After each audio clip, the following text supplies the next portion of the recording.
Welcome, everybody, to our Lift Up Women in Life Sciences live broadcast today. I'm absolutely delighted to be back this month. We've had just over 3 years worth of Lift Up live broadcasts now, with over, I think, 130,000 global views, 90 odd key speakers as well as part of this journey. So thank you for all of you that are dialing back in today, that have been a part of this journey for the last 3 years. We've got an excellent topic. So we're here to talk about Lift as You Lead. So the future of female C-suite leaders within life sciences. And we've got 3 phenomenal key guests, all very experienced within the life sciences sector across the globe, that are going to be joining us to give their input, thoughts, ideas, and experiences along their career journeys as to how they've navigated their positions through to C-suite. So for those of you that may be completely new to joining a Lift Up Live broadcast today, I am Louise Williams.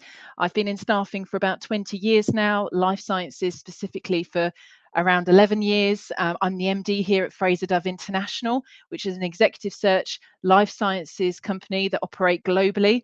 And that's where Lift Up was born, to be honest. We just thought, what can we do to give back to the industry as we place senior leaders across the life sciences industry globally at trying to help inspire, connect, and champion female leaders that are either transitioning into the industry for the first time or perhaps looking to grow, develop all the way up through to C-suite and board level roles. So delighted with the ambassadors that have been a part of this journey as well, to be able to impact and make a difference in this space. So without further ado, I'm going to bring in our first key speaker. But if you're dialing in, please say hello. It's all about networking, sharing where it is that you're dialing in from globally, what area within life sciences you're working within. So pop it into the comments, say where it is you're dialing in from. And as we navigate and roll throughout this live broadcast, we want it to be as interactive as possible. So if you've got any questions for the speakers, pop in a little Q in front of your question, just so it makes it easier for me to try and pull it out of the comments and bring it up on screen. So yes, first up, we've got Prachi Sharma. It's lovely to have you here today, Prachi, if you wouldn't mind doing an introduction to the audience for us. Sure. Hi, Louise. Thank you for having me here. Hi, everyone. I'm Prachi Sharma. I am a Chief People Officer working on global HR norms and strategies, over 20 years of global experience. My goal has always been to partner with the C-suite leaders, creating a very culture-centric environment where they are able to drive results and inspire people. Our goal has always been to create cultures which build curiosity, courage, and coaching into the system, which really enables the talent to become the next C-suite generation leaders. Very excited to be here and looking forward to the conversation. Thank you, Prachi, and it's absolutely lovely to have you here today. So thank you. And we've got Oxana Pastushenko, who's joining us today. Lovely to have you here. If you could do your introduction for us, please. Thank you, Lucy, and well done with my last name. Did I nail it? Yeah. Good. First of all, thank you for inviting me, and good afternoon, good morning, good evening from Amsterdam. So I've had 25 years of experience across truly the globe, international companies. My career started with consumer goods, big multinationals like Gillette, Procter & Gamble, Nike. But 15 years ago, I decided to join healthcare world, specifically vision care. And I joined much smaller companies, much more agile, transformational. And to be honest, actually, I've never looked back. And last 4 years, I've been Chief Marketing Officer at Hoya Vision Care. Was very hectic, interesting, rewarding, but also a very good experience on how to bring to life female leadership, and something that has truly become a passion of mine, having been in different countries, different organizations, and this is why I'm specifically happy to be here to share my knowledge, my expertise, my personal experiences. Thank you. Lovely. For hearing. Yeah, thank you, Oksana, and what a career journey as well. So it's a pleasure to have you here. And we've got Maria Ebro Andreasen. Thank you so much for joining us today. If you wouldn't mind doing an introduction. Yes, of course, and thank you for inviting me to be part of the dialogue today. I'm really excited, as this is a topic that I'm very passionate about as well. A little bit about my background. I have a master's degree in psychology and philosophy, which is little untraditional for the sector that I'm in, I guess, or for the role that I'm in. Then spent about a decade in the financial sector. So also a little different from what I'm doing today. A few years in consultants, and now for the last few years, I've been part of FUJIFILM Biotechnologies, where I'm the Chief Strategy Officer, sitting in the executive leadership team today, covering globally our sites in Denmark, UK. We have a few sites in the US and in Japan. So very excited to work in the pharmaceutical industry now and life sciences. And it, as Oksana also says, this is something that brings some purpose into the career. So I'm very happy to be part of that. Yeah, I love that. I think the purpose is 100% right. And I often feel that once you get into life sciences, it's, you find yourself completely and utterly hooked, and it's quite hard to then remove yourself. You want to stay within the sector. So yeah, lovely to have you as part of this this group today, and obviously talking about the future female of C-suite, which I think is really interesting, how over the last decade or so the positions have changed to where we are today, and actually the future looks like it could be forever evolving as well. So that's going to be something we'll really dive into. But before I do, we've got some comments coming through. So thank you so much for those of you that are dialing in already. We've got Charlie here in London. Thank you for joining us. Rachel here in Farnham. Joshua as well in Farnham. We've got somebody here dialing in that's got LinkedIn user, which means that I think you've got your privacy settings set to private, which is why we can't see you. But thank you for joining us. Babita, we've got here joining us from India. Thank you. We've got Suzanne, who's been a key speaker in the past. So thank you for coming back. She's in Germany. We've got Mark Francis from Brighton. We've got Klaus from Denmark. Blimey, we've keep them coming, but I might not be able to get through you all. But it's lovely to have you all joining us. And what I would say is, if you've got any questions for our key speakers on this topic, pop in a little queue in front of the comments, and I can try and get through to those and pull them up on screen as we go throughout this live broadcast. But let's set the scene. I think that, probably one of the important topics right now to talk first is kind of where are we now, and what did the past maybe look like, but what does the future look like for C-suite leaders? So, how has C-suite positions advanced, and what does it look like for future life science C-suite members, maybe in 2030? I'm going to come to you first, maybe with this question. Prachi, what's your thoughts with this? Yeah, it's a great question, Louise. I think the era of command and control is changing and is being replaced with connect and coach when it comes to elevating our senior leaders or the C-suite for the next generation. And that is a huge change, because leaders have always been thinking about the revenue, the P&L, and how things are going to impact the bottom line, which stays intact. But also now the culture and people are going to play a very important role, where the soul is going to be intact as we bring the organization or as we scale the organization. So we are moving from being decision makers to being sense makers in the real sense, right? And I know that we'll talk more about AI. And AI has kind of transformed the way we think, we speak, and we do our daily work. But clearly, I think one of the things that is going to set the C-suite leaders apart is that one of the reports of McKinsey, as I was reading last night, also stated that organizations with higher emotional intelligence tend to perform 31% better in innovation than their peers, and 37% in retention, which is huge. And that really brings me to, I was thinking about my past experience working with the CEO, and I was taking a round in the lab, and he said that the true innovation is not created in the lab. It's not the lab that will generate the innovation for us. It is how we as leaders operate in uncertain times. And that exactly is the new storytelling of the new leadership in life sciences. Love that. Very well said. Yeah, I couldn't agree more. And as I've heard it described over the last kind of month or so, to me is, the role has expanded from, managing a company to almost shaping an ecosystem now. And I think that's exactly what you've described there. It's just beyond the financials, the bottom line, the profits. So very, very well said. Thank you for that. What's your thoughts with this, Maria? I'll come to you with this question.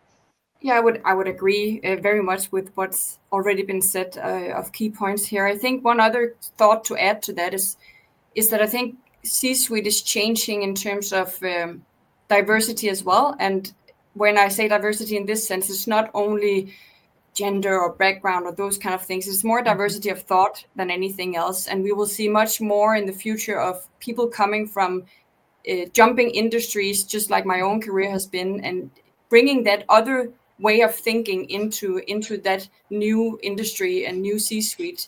I think we'll see a lot more of that, of people having, I would almost call it weird backgrounds, stepping into these C-suite roles in the future. Yeah, no, I completely agree. And that diversity piece almost flows a little bit into what you were saying, Prachi, around the diversity of thought and the McKinsey report. And you need the diversity in the leadership layer to get the different aspects of innovation, how best to support patient needs, maybe somebody that's more technically aligned, operates on the data AI side. It's the pulling it all together from an ecosystem perspective that's going to really drive a business forward. So yeah, completely agree. Oxana, what's your thoughts on that? Obviously coming through more from a brand and a marketing perspective as well. What's your thoughts? Just building on what you've mentioned, ladies, is especially for the life science, I think it's the purpose-centric will be essential, which sounds obvious for the life science specifically, but it's essential for the new generations. Young generations wants to come to work every day for the purpose-centric companies. And coming from marketing, I've been fortunate to work with the companies, Procter & Gamble, that number one priority is actually consumer is the boss, patient is the boss. And unfortunately, I also see many companies that are so blinded by the financial KPIs, they sometimes forget who is there at the end of the value chain, who needs our services, who needs our products. And I think it's essential not only for the health of the business, but also it's crucially important for the upcoming generation of employees and new leaders. So purpose, human-centric is essential. Purpose, human-centric. I absolutely love that. Completely agree. So with that in mind, then, if we kind of flowing into the tomorrow's leaders, the future leaders, what sort of skills or specific qualities do you believe matter most as you're growing and as you're developing? Is there any practical advice or anything there that you feel is worth sharing to the audience? Maybe I'll come to you with this question first, Maria. Yeah, sure. I think there's, I don't know if it's really skills, but maybe qualities more than anything else. For me, there's three that always comes to mind when we're talking about the next generation of leaders. One is to be curious constantly about everything around you to make sure that you understand the business. The second would be the ability to take holistic accountability. And by that, I mean, never just assuming someone else will handle it or it'll be done or it's not my responsibility, but really acting like you're the CEO of the business. And the third one is a term called mentalization, which is really understanding that everybody's different and everybody has a different background and a different mental state that they're entering the room with, and knowing and accepting that you will never know what actually goes on in another person's mind is so crucial as not only a leader, but just from getting a healthy work relationship with anyone in the workplace. So those three qualities is really what I think will drive tomorrow's leadership. Yeah, I absolutely love that. Your last point is really valid, and we're seeing it a lot more globally through different leadership training modules, understanding people's different qualities, experience, characteristics, personalities, how they approach situations, that there isn't always a fixed way and that way is the right way. It's about being agile and adapting to the environments that you're in, being able to listen. I think that's absolutely key quality point that I think when we're looking at EQ, IQ, CQ, which is what we talk a lot about within Fraser Dove, you know, emotional intelligence, cognitive intelligence and behaviors and ability, and then obviously the cultural intelligence and the change management piece, you know, that's something that might flow through to a question shortly, but getting the blend of almost all three of those is becoming more and more paramount. So love that. Oksana, what's your thoughts with this question? I think for me is similar, like you mentioned, adaptability, because there's a famous saying that says actually the most constant thing right now is a change. So build very good sense of adaptability, resilience, flexibility, and open-mindedness, because generally you never know what's going to happen tomorrow. And as you already mentioned, empathy, you know, because right now new leaders, future leaders are not just number crunching or experts in their functional field. More and more people have to illustrate how to lead the teams through that uncertainty, how to flex the intelligence, how to be, you know, responsive, how to be respectful. Listening skills will be essentials, especially for international companies, because the way you listen to one nationalities will be very different to another one. So this to me was the most important qualities. Yeah, the cultural kind of leadership and adaptability, 100%. Great. And Prachi, what's your thoughts with this question? Yeah, no, I agree with Maria and Oksana. I think, you know, it's very hard to point a finger on just one or two qualities that is going to set them apart. I would start with this, that, you know, Harvard suggests that 70% of the transformations fail not because of the strategy, but because of the leadership behaviors. So we can imagine how much of these leadership behaviors, as Maria and Oksana were talking about, you know, listening, curiosity, courage, adaptability, you know, and I would add, you know, emotional agility, adaptive intelligence, you know, is huge. And I think adaptive intelligence is more about, like, you know, how do we stay present in the moment, and how do we really, rather than running away from reality, you know, really embrace that, what is it that is going to help my talent move the needle for us? And what do we do as servant leaders to be really moving the organizations to the next level when it comes to leadership behaviors, when it comes to values? We don't want values to be just a poster on the wall that employees are coming in and day out and like looking at it. We really want, you know, employees to bring in their heart and soul when they are coming to the organizations. And that's exactly when the magic happens, when employees are feeling empowered and they have, you know, trust in leadership, that they're going to be heard, they're going to be listened, and they're going to be understood. Empathy plays a big role, definitely. But yeah, I think up until now, there was a landscape of how great I am as a technical leader, which remains intact. You know, it's given that you're in the role because you have been there, done it all, and you are a successful leader, you know, but the next stage of leadership is going to look like very different from what it has been. Yeah, great insights there, Prachi, and I couldn't agree with you more. And I think that the empathetic piece and the empathy piece management is really important. What we've seen within hiring, you know, since the COVID period in 2021, you know, there was a significant global boom of hiring leaders, right, in 2022, and a lot of people were hired on their CVs, and what we're now seeing is potentially fired on some behaviors. And we've seen around a 45% increase now in confidential covert searches in the last 18 months now alone, you know, across our business. And one of the key elements that's discussed in our conversations with clients and partners around what's the gap analysis here and the reasons why, and that is because, you know, so much of the hiring in 2021 was done remotely. You know, maybe they didn't always visit on site, but effectively the technical hard skills were really aligned, but the soft skills, the value alignment, the how am I going to take this strategy and lead a team of 50 people to get there was perhaps missing. And now we're starting to see companies and businesses paying far more attention to the blend.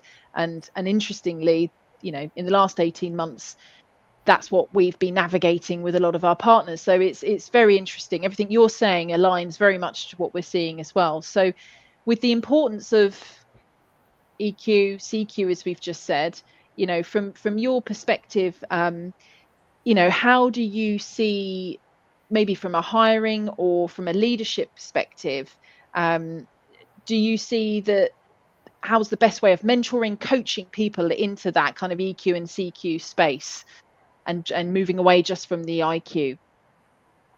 Is there training modules? Is there things like that that you're seeing maybe within the businesses at the moment? Maybe Maria, come to you from a strategy perspective. How are you making sure that there's the blend across the all three?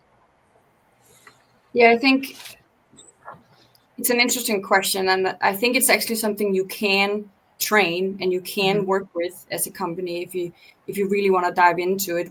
Back when I did my master's years and years and years ago, it was actually one of the things I wrote on was, can you train later in life, or is it kind of you're set in stone and then you're like that from an EQ perspective the rest of your life? And no, you can actually develop this later in life as leaders as well.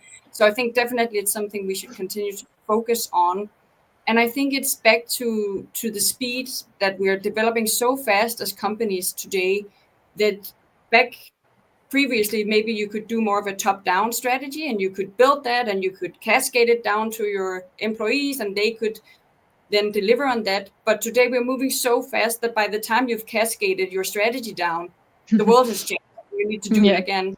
So instead of doing that top-down, you have to develop your workforce more bottom-up so that they are able, to set their own direction, knowing all the information they need to know and then deliver on that. For them to be able to do that, it's much more about growing individuals, learning how do you keep growing all of your workforce and developing all of your workforce in a good way. And I think if you don't have EQ, you will never be able to grow or learn anything as an organization. So everybody needs to develop that skill set in order to develop a culture where you can actually develop your workforce. Yes.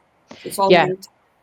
I love that. And I think what you've said is absolutely relevant, and it's relevant to the audience, whether you're at management level and you're looking at future C-suites path.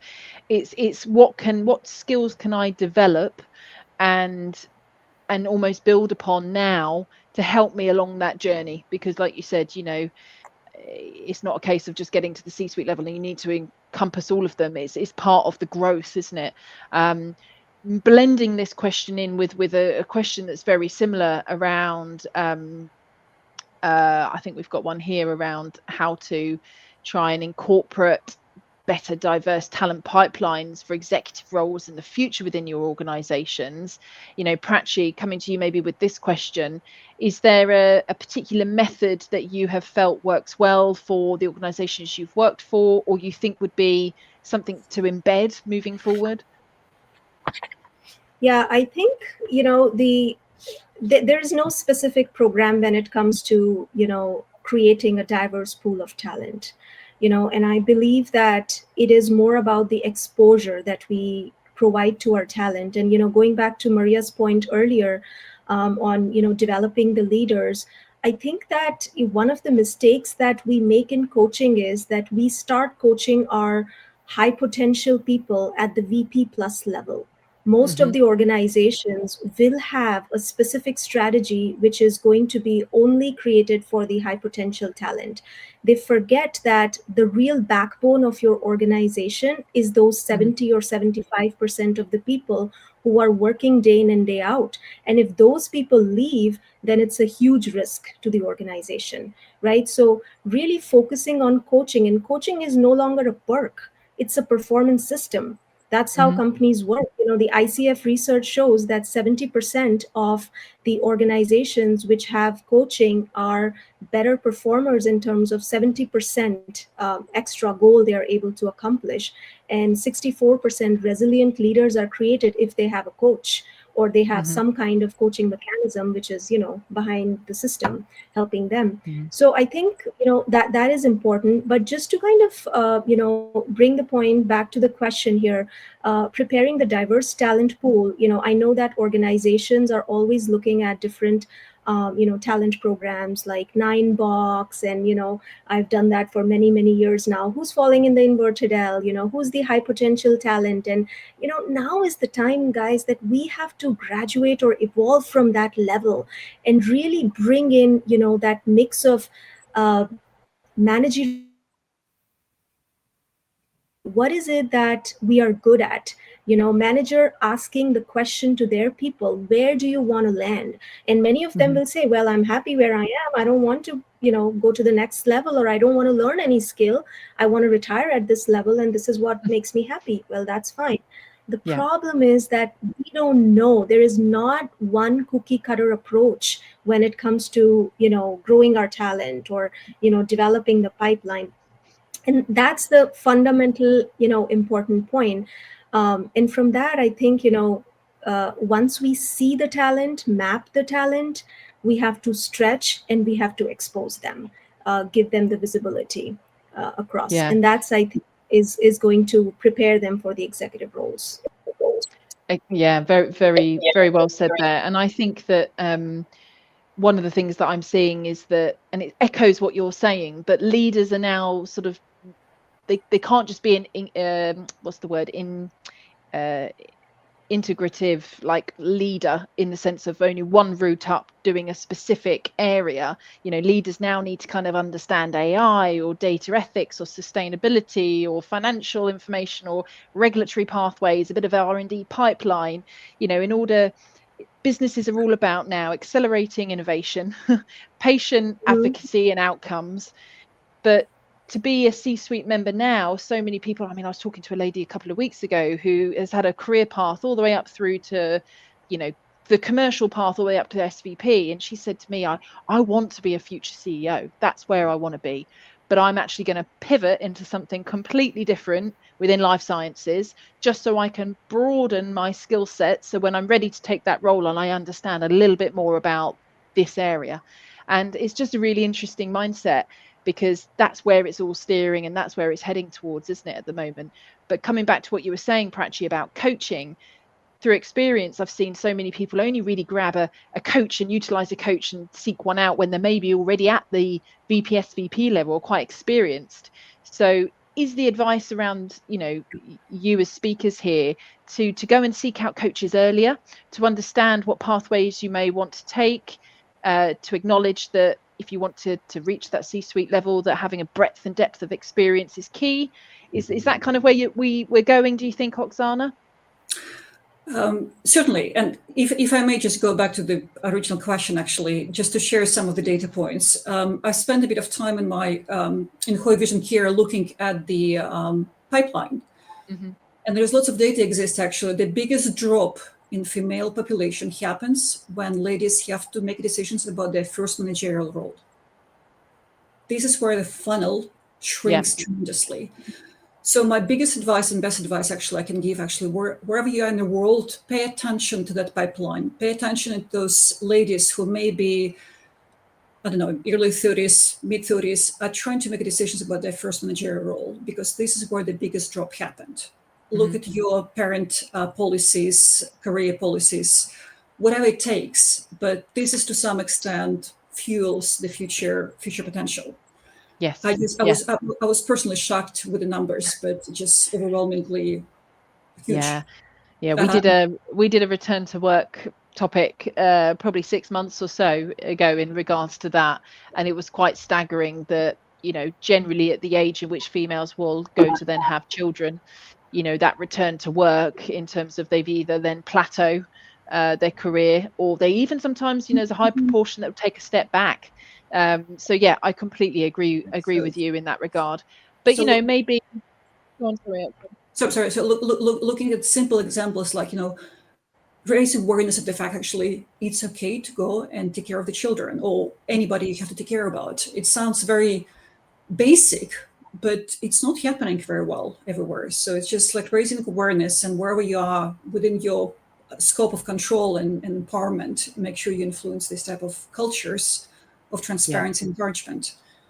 And referring back to the original questions, I think Maria mentioned curiosity, learning capabilities, learning agility is what will get you further in your career, professional, personal life, and staying agile, staying curious.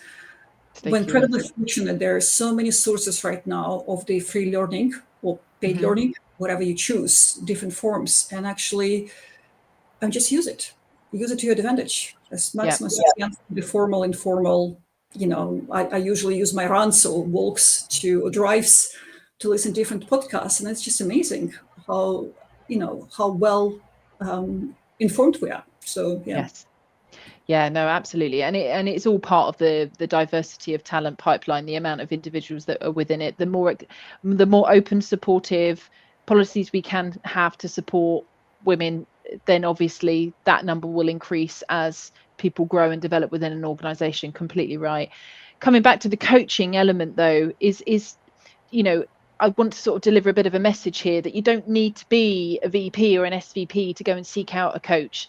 It's something, whether it is before you're going to maybe have a child or when you're returning, it's, discussing with someone, what could my options be? What route should I take? Where should I diversify my soft skills, my hard skills? Is there anything to add to that, Maria, that you feel in regards to the coaching element? Have you been a coach before? Is there any advice you can give in that space? Yeah, absolutely. And I think this advice probably goes no matter if you're looking for someone to coach you or if you're going to coach someone.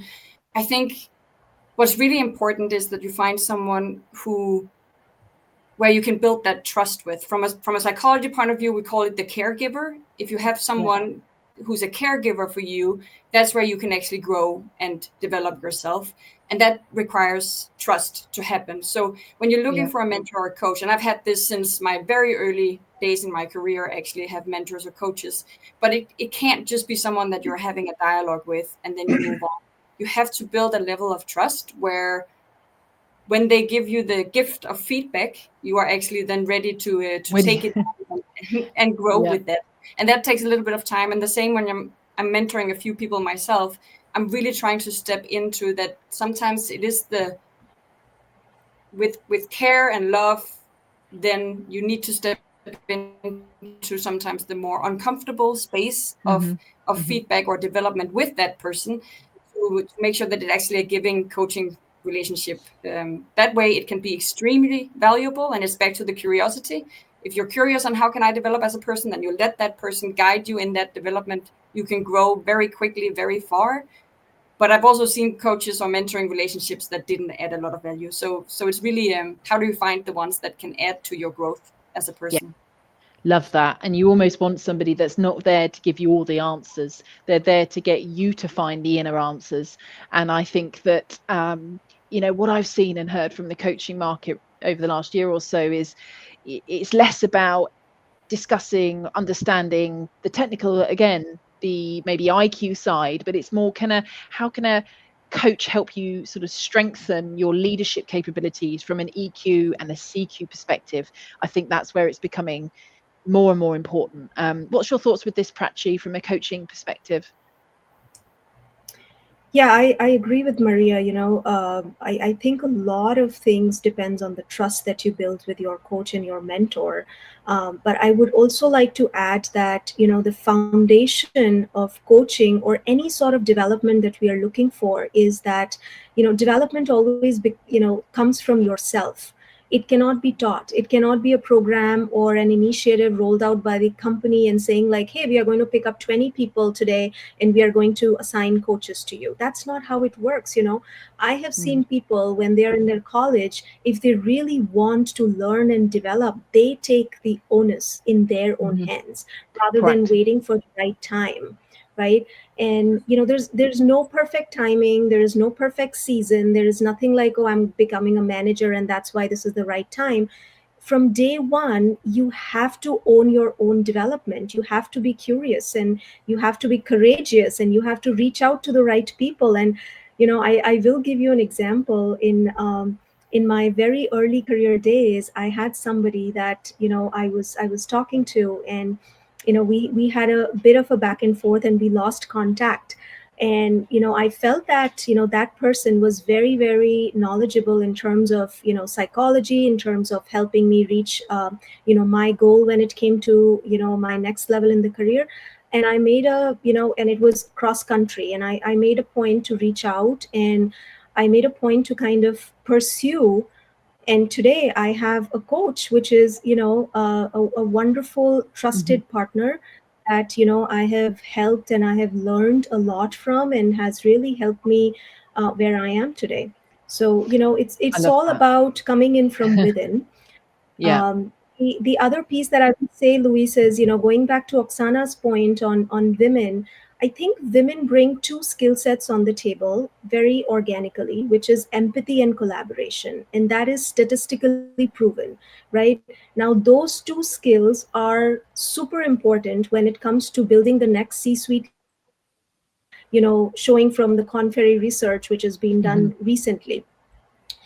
The problem is that, when we are talking about these two skills, we name them not as strategic, but we call them as soft skills. And that's where, there is some amount of, there's some amount of things where, like, oh, she's a woman and she has more soft skills. um, I think the boardrooms of the next generation needs to understand that women should not be fitting in there. They should be making the room for the women and accept them, that they are bringing that power to the table, where there is a lot of empathy and a lot of collaboration. And those two are the key strengths when it comes to future 2020 leadership or C-suite leadership in the coming years. Yeah, I love that. Well said. And I hadn't really thought about the hard skills, soft skills terminology before. It's probably one of those slightly unconscious bias languages. But I think, as we evolve, we probably talk more now about EQ, IQ, CQ, which is probably a nicer narrative and language to use. But you're absolutely right. And ultimately, the blend across all of these characteristics, traits, personalities, styles is what makes companies successful. When you've only got a tunnel vision, or only a small pool of individuals that are all operating in the same way with the same mindset, that doesn't often deliver success. So I completely understand you here. Just coming back to the audience really quickly, because we've got loads of people dialing in, which is fantastic. So we've got Lourdes from Mexico, we've got Jill as well from Madison, we've got Jordan, who you may know at Fujifilm, listening over lunch from the US. We've got Surajit from Dubai. I've got Mark here saying Oksana led a whole team learning program for everyone in marketing across Hoya organization, true cultural change. So that's great. And Neil from Hamburg. So thank you all so much for dialing in.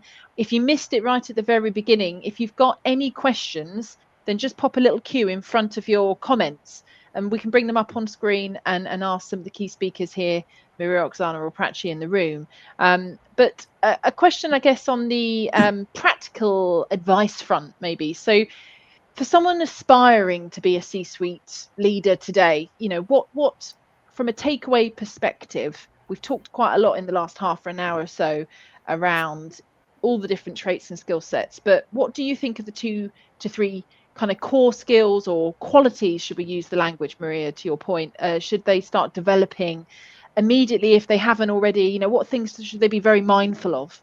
Oksana, I'll come to you with this question first. Certainly, thank you. So my first advice, actually, when you're moving to the C-suite, it's no longer about your function. It's about the company. It's about your division.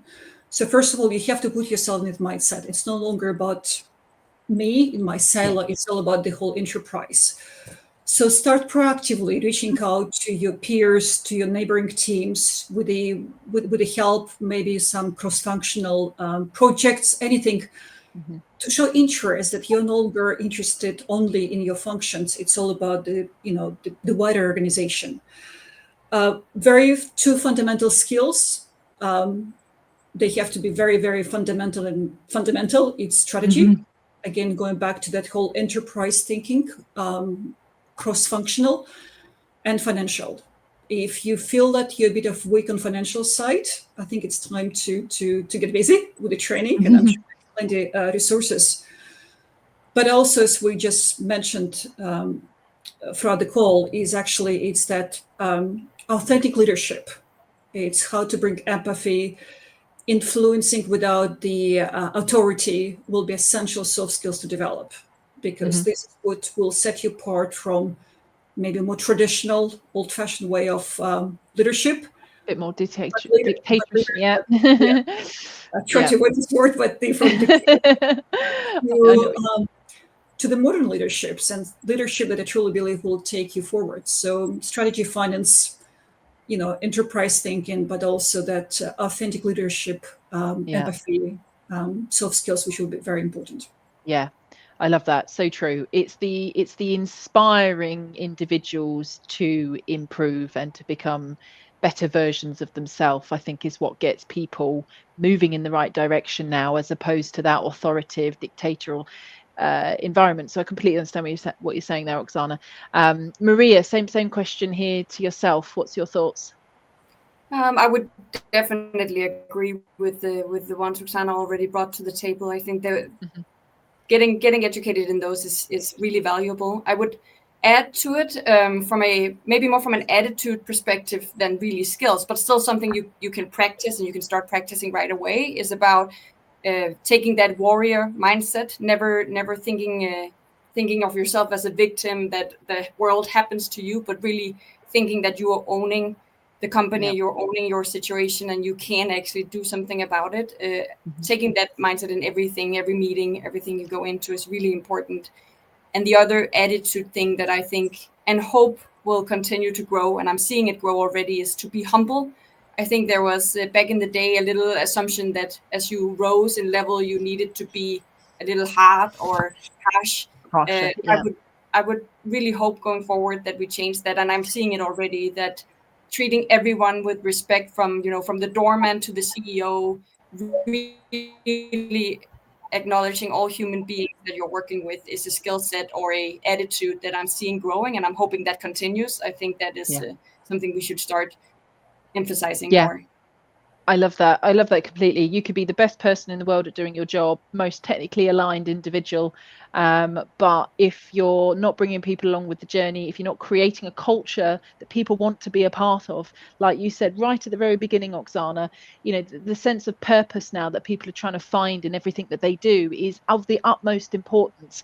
And if they're not in that inviting kind of environment where they're feeling inspired and respected, they won't want to be there. So I completely agree with you. It's very well said. Prachi, same question to you. I feel like the ladies have covered off some good ground there.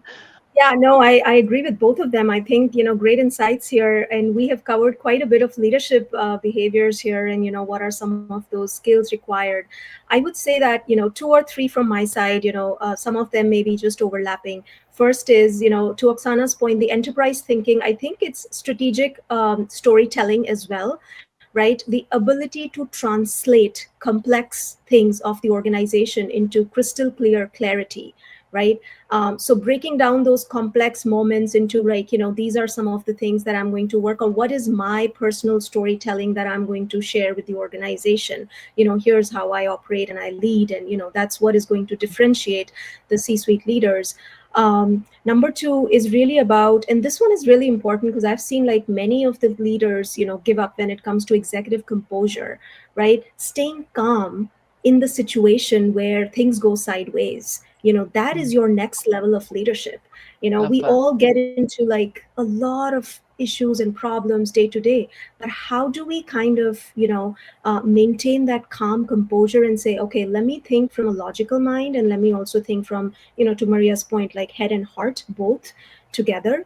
Unless we do that, I think we don't get to the next level. And lastly, I would say that connecting the dots to the business and translating everything, like how every talent decision is creating a business flywheel, or how is it related to the business.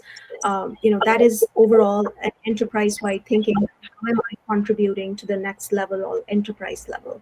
I think if these 3 things are done over time, combined with what Oksana and Marina said, it's just unstoppable.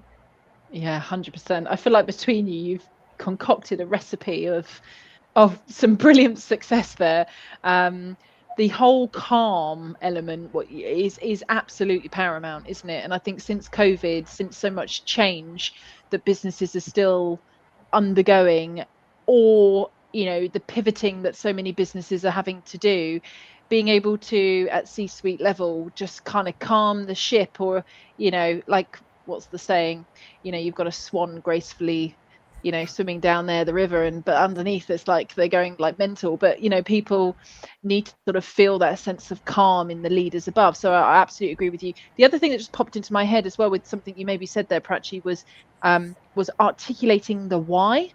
I think that as you grow and then you become a C-suite leader, to be able to bring people on the journey and create that fellowship, it's about breaking down, I think, as you said, the language, they're breaking down and providing clarity for not just what the business, the vision, the mission, or even what you as a leader are trying to achieve, but it's how does it impact them, and breaking down the why you want them as part of that journey. And I think that's key. So yes, I think together you ladies have covered this question off really, really well. And I can't believe that it's actually 45 minutes.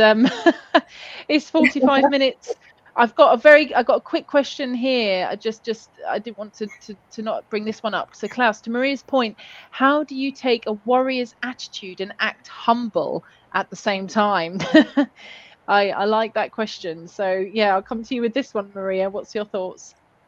Yeah, I think maybe it's important to clarify the difference between a warrior's attitude and hero leadership. It's two very different aspects. I think hero leadership typically takes the honor of the task themselves, where this is completely different than that. Being a warrior is more about not being reactive only and not thinking that you're a victim of everything around you, but actually owning every conversation that you're in.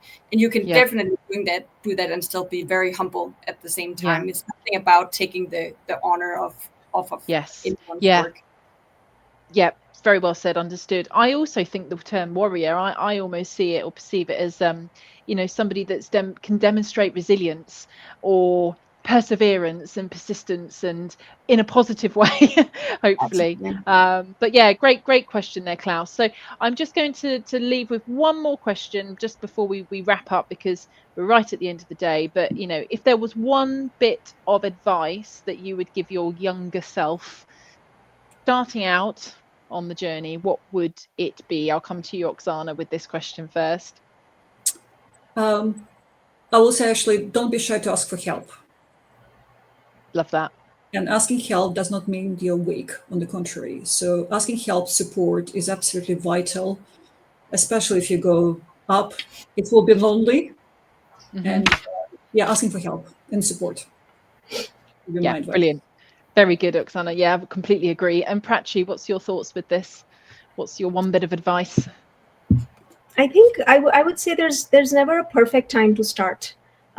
Just jump in and just start. I think we are always waiting for the perfect situations, perfect timing, perfect time to learn, coach, understand. And the more curious we get, the more courageous we are, the more we take the lead, the more we are successful. And I would say, and I've always said these things, always chase progress over perfection. That's where I think the magic happens, because if we keep sitting for the right moment, we don't know when the right moment is going to arrive. So, and I have been, giving that self-advice to myself since many, many years. Otherwise, I wouldn't have been here. So I've always been like, a risk taker myself, and that's worked for me. So I would say that's what I would give advice to everyone. Love that. Brilliant. Thanks, Prachi. And Maria? Yeah, I would definitely agree with what's been said, but also don't shy away from what's uncomfortable. I think for many years I was a little bit of a pleaser. So if you got that knot in your stomach of, ooh, this is a bit of an uncomfortable conversation, I would step out of it. And I've learned that if you step into it and lean into it, that's actually where growth truly happens. Yeah. So don't shy away. I love that. Be comfortable being uncomfortable, as the saying goes. Yeah, no, I think I've been there as well. 100% can see that. So hopefully there's some great takeaways with this. I think for the emerging leaders, future C-suite leaders maybe joining in the audience here, the takeaways I feel like I've got is build emotional intelligence, strategic agility, cultural adaptability. And somebody said to me not long ago, you know, science will always evolve, but your ability to connect people, ideas, and manage those kind of change management situations, scenarios within business is what will help carry you forward, you know, into those leadership, high level board, C-suite level positions. So hopefully there's been some great takeaways. Your words of wisdom have been, you know, excellent throughout this live broadcast. So thank you so much for joining us today. Anybody that's in the audience that's not already a part of the Lift Up page on LinkedIn, there's over 2,000 or so followers and some good engagement there. In the channels, also highlighting when our live broadcasts are taking place and the topics, etc., for you to get involved. So thank you to everybody that's been a part of today and for joining. Great answer, Klaus said to you, Maria. So thank you for sharing that question. If there is any questions here that we've not had a chance to get around, we can try and answer them back onto the comments page in the LinkedIn event page. Also, this is open for distribution. We often see 2,000 to 3,000 people rewatch this live broadcast, which is phenomenal. Feel free to share it to colleagues, friends, associates. But for now, I'd just love to say thank you, ladies, for joining me today. It's been an absolute pleasure, and enjoy the rest of your day. Take care. Thank you. Bye-bye. Thank you. Thank you. Thanks, everyone. Bye.